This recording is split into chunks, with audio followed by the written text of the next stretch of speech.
Mario communique avec des patients souffrant de démence. Il peut leur parler, jouer de la musique et leur fournir les dernières actualités.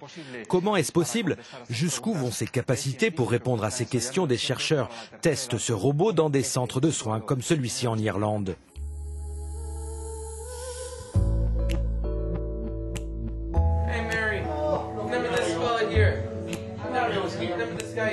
Ce jour-là, Mario vient rendre visite à Mary.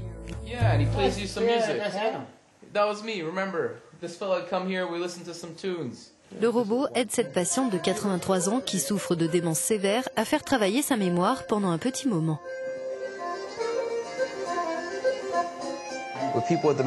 Ces personnes peuvent ne pas se rappeler de ce qu'elles viennent de faire, mais elles peuvent se souvenir des paroles, des chansons qu'elles écoutaient dans leur jeunesse. C'est beau à voir, ça leur apporte de la joie.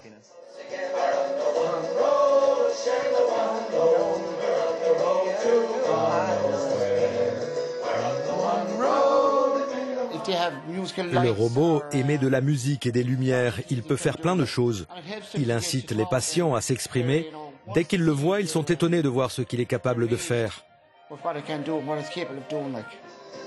peut prévenir et atténuer les effets de la démence en agissant sur la perception de soi et la stimulation cérébrale. C'est justement ce que fait Mario après avoir subi quelques adaptations. Choisir de lui faire jouer de la musique ou sélectionner un genre musical, c'est souvent très difficile pour les personnes atteintes de démence. Au départ, on se disait que c'était quelque chose de très simple, mais quand on a fait les premiers tests, on s'est rendu compte que c'était trop compliqué. On a fait machine arrière, on a demandé aux ingénieurs, développeurs de modifier ces options et de rendre le robot plus simple à utiliser pour les personnes souffrant de démence.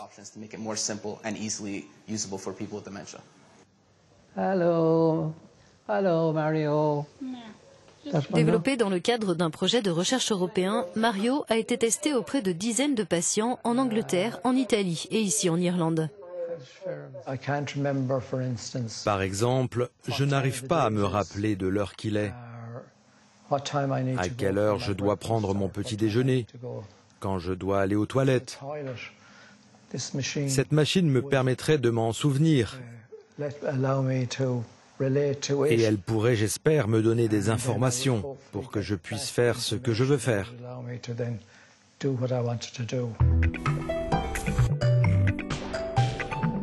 Les chercheurs n'imaginent pas que les robots puissent un jour remplacer les soins prodigués par les humains.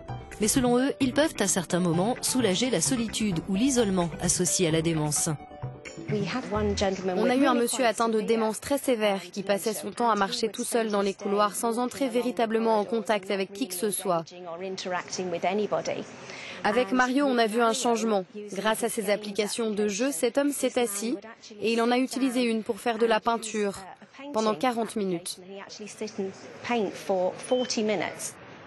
L'équipe estime que Mario est presque prêt. Sa technologie pourrait être commercialisée dans 5 à 6 ans.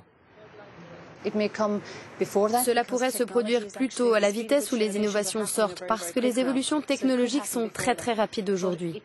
Mais Mario nécessite encore des ajustements avant d'être mis sur le marché.